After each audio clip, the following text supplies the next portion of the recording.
Alors, ça me facilite la vie d'abord parce qu'il y a un arbitrage qui a été fait et qui a été accepté par les services.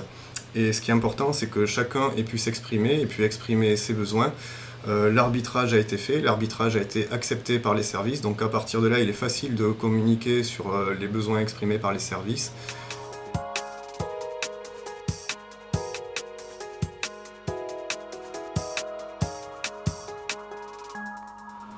Alors le schéma directeur, c'est un ensemble de projets qui ont été définis. Cet ensemble de projets, il fallait que l'architecture technique soit capable de l'absorber. Donc là, on s'est positionné sur une vision sur 5 ans.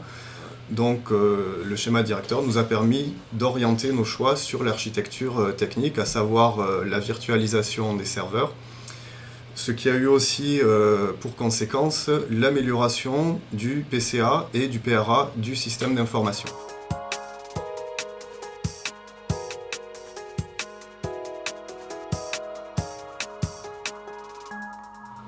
Alors l'audit qui a été réalisé auprès des services a fait apparaître un besoin quasiment général, à savoir de plus en plus de besoins en termes en nomadisme, également des besoins de pouvoir, pour les directions, d'avoir des agendas partagés.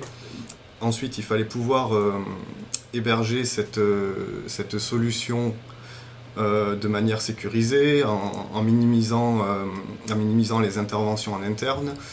On a donc choisi une solution en mode hébergé, à la fois pour les mails et à la fois pour les agendas partagés. Donc on a répondu aux attentes des utilisateurs en termes de fonctionnalité, donc sur la messagerie nomade et sur les agendas partagés, avec un retour extrêmement positif de la part des utilisateurs, tout en ayant la sécurisation de l'architecture technique, puisqu'on est en mode hébergé chez un prestataire.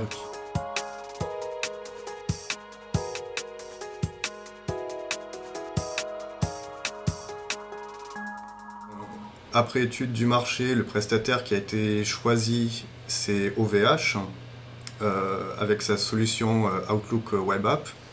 En termes de coût, pour 80 utilisateurs, on est à moins de 4 000 € par an. Donc à savoir, OVH propose plusieurs types de comptes. Pour les comptes basiques, on va dire, utilisant très peu de fonctionnalités, on est à 1 € hors taxe par mois par utilisateur. Et pour un compte avec un peu plus de fonctionnalités, on est à 4 € hors taxe par mois par utilisateur. Donc des coûts qui restent très faibles par rapport à une infrastructure si elle était hébergée en local, avec un coût d'installation, avec un coût de maintenance, avec les problèmes techniques que ça pourrait occasionner.